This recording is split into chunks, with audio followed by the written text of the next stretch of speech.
জাতীয় নাগরিক পার্টি জাতীয় সংঘ নিয়ে যদি কেউ কম্প্রোমাইজ করতে চায় অথবা অবমাননা করে সে বিষয়ে ধিক্কার জানাচ্ছে। ৭১কে আসলে অস্বীকার করে বাংলাদেশে রাজনীতি করার সুযোগ নাই।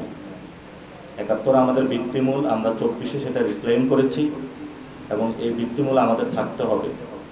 যদি কোনো গোষ্ঠী, কোনো পক্ষ ৭১কে বাইপাস করে রাজনীতি করতে চায়, এটা তাদের রাজনীতিটা বুমেরাং হবে, ১ নাম্বার।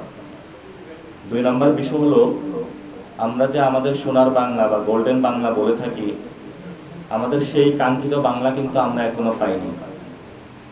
তো যারা আমাদের জাতীয় সঙ্গীত আমরা মনে প্রাণে বিশ্বাস করি, আমরা চাই সে আমাদের স্বপ্নে সুন্দর যে বাংলাটা রয়েছে, সোনার যে বাংলাটা রয়েছে, সত্যিকার সেই সোনার বাংলাটা হয়ে উঠুক। এবং যারা জাতীয় সঙ্গীতের প্রতি অবমাননা করছেন, বুঝে না বুঝে, আমরা তাদেরকে বলবো যে বাংলাদেশের গণমানুষের যে রাজনীতি আকাঙ্ক্ষা প্রতিফলিত হয়েছে, সেখানে আপনাদের অংশগ্রহণ করে মেইন স্ট্রিম রাজনীতিতে আসা উচিত। আমাদের জাতীয় নাগরিক পার্টির পক্ষ থেকে আমরা এই ধরনের যে কার্যকলাপ সেগুলোর বিরোধিতা করছি এবং বাংলাদেশের মানুষের যে হৃদয় স্পন্দনের যে জায়গাগুলো, আকাঙ্ক্ষার জায়গাগুলো, সেখানে আঘাত না দেওয়ার জন্য অনুরোধ জানাচ্ছি। ভবিষ্যৎ বাংলাদেশের সামনে যে সুযোগটা এসেছে, এটা প্রত্যেকটি দেশের ক্ষেত্রে ১০০-২০০ বছর পরে আসে। আমাদের এই সময়ে তরুণদের যে পার্সেন্টেজ রেশিও বাংলাদেশের ক্ষেত্রে, সেটা প্রায় ৪০%-এর উপরে। এবং পুরো এই তরুণদেরকে ঐক্যবদ্ধ করে একসাথ করে বাংলাদেশের চাকা, যে ভাগ্যের চাকা, যদি তা আমরা ঘোরাতে চাই, তাহলে এই ফোর্স ছাড়া আমাদের কোনো উপায় নেই। আর এই ফোর্সকে কাজে লাগানোর জন্য তাদেরকে হলো আমাদের অর্গানাইজ করতে হবে, ঐক্যবদ্ধ জায়গায় কাজ করতে হবে।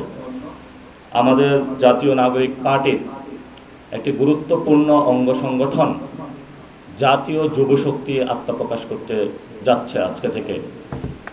এবং আমরা মনে করি ছাত্রশক্তি যেভাবে বাংলাদেশের স্বৈরতান্ত্রিক ব্যবস্থাকে হটিয়ে বাংলাদেশকে একটি নতুন পর্যায়ে নিয়ে এসেছে, এখন এই বাংলাদেশকে পুনর্গঠন করার ক্ষেত্রে জাতীয় যুব শক্তি একটি মাইল ফলক হিসাবে কাজ করবে। আমাদের যে কমিটি হবে, সেই কমিটির অলরেডি আমরা কিছু ড্রাফটিং রেডি করেছি। সেখানে হলো আমরা বলে দিয়েছি নারীদের অংশগ্রহণ যাতে থাকে, আমাদের বৌদ্ধ, খ্রিস্টান, হিন্দু ভাইদের অংশগ্রহণ থাকে, অলরেডি তারা কমিটিতে থাকবে। এবং যারা প্রাইভেট সেক্টরে রয়েছেন, আমরা প্রাইভেট এবং পাবলিক দুইটা ডিভাইড করতে চাই না।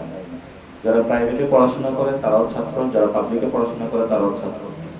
এই দুইটা ভার্সিটি এবং দুই জায়গারই বড় একটি অংশগ্রহণ থাকবে।